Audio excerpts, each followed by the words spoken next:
चंद्रशेखर आजाद की तारीफ में ओवैसी ने पढ़े कसीदे।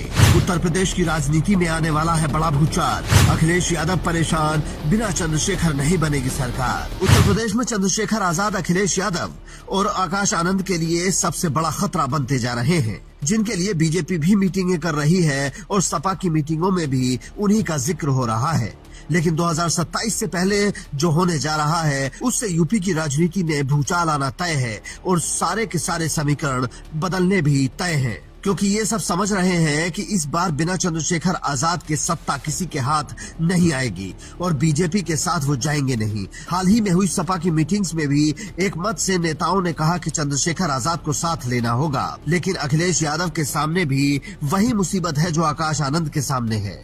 वो जानते हैं कि चंद्रशेखर आजाद यहीं रुकने वाले नहीं है। वो जितना काम करते हैं उतना कोई नेता नहीं कर पाता, इसलिए सबको डर लगा रहता है कि ये हमारी जगह खा जाएगा। इसीलिए बसपा ने भी चंद्रशेखर आजाद को अपनी पार्टी में नहीं लिया और अखिलेश यादव भी गठबंधन से कतराते हैं। लेकिन ओवैसी ने जो बात कही है उसके बाद सबकी रातों की नींद हराम हो जाएगी।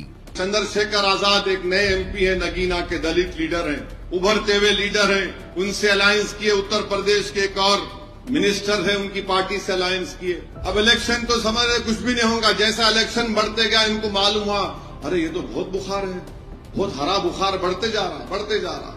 महाराष्ट्र में गए इलेक्शन लड़ने, अरे नहीं वो तुग्गा मारे थे बिहार में, तुग्गा।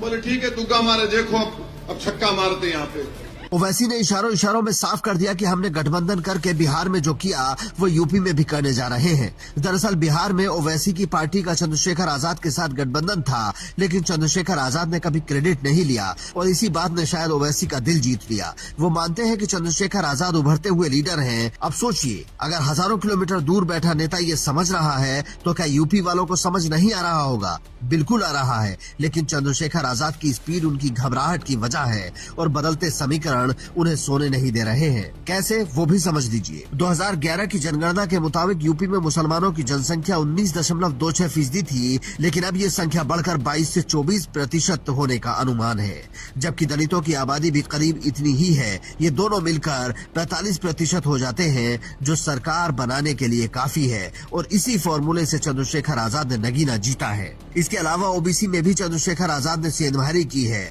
आपको जानकर हैरानी होगी कि यूपी में 300 सीटें ऐसी हैं जहां दलित आबादी निर्णायक भूमिका में है और 143 सीटों पर 20% से ज्यादा मुसलमान हैं। यही समीकरण अखिलेश यादव को सोने नहीं देता है और सीएम योगी की नींद हराम किए हुए है। हो सकता है कि इस चुनाव में चंद्रशेखर आजाद केवल किंग मेकर की भूमिका में हो, लेकिन जानकार मानते हैं कि अगर वो ऐसे ही मेहनत